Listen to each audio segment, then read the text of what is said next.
Mugabe bodyguards reveal the top secrets.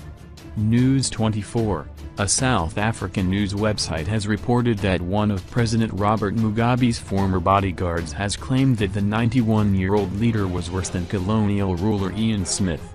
He is now worse than the Smith regime and he is against his people, South African-born Chinodo Zulu said in Harare. He was speaking at an event commemorating the United Nations, UN, International Day of the Victims of Enforced Disappearances. Zulu is a former army chief and worked as Mugabe's personal bodyguard for several years after independence before retiring. He blamed the government for the disappearance of human rights activist Atai Zamaro. "We know very well the state is behind Zamara's disappearance. This is an evil regime. As I speak, I also have been put under surveillance by Mugabe spy agents. They have also grabbed all my property I acquired during my time in government," said Zulu, who is also veteran of Zimbabwe's liberation struggle.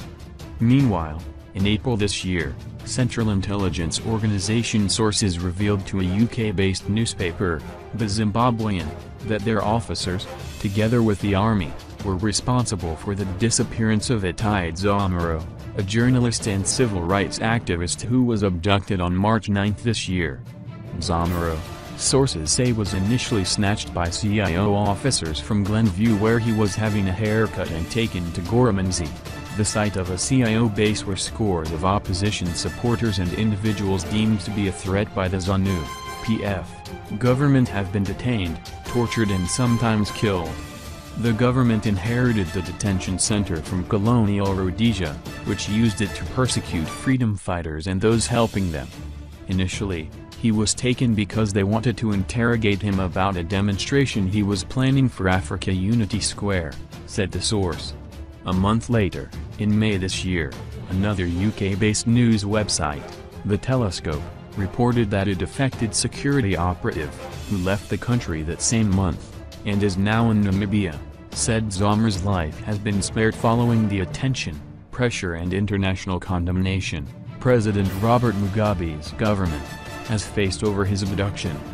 The paper reported that it had gathered that Zamara's health is not in good shape, and that he had not received medical attention at all when the paper first published its report.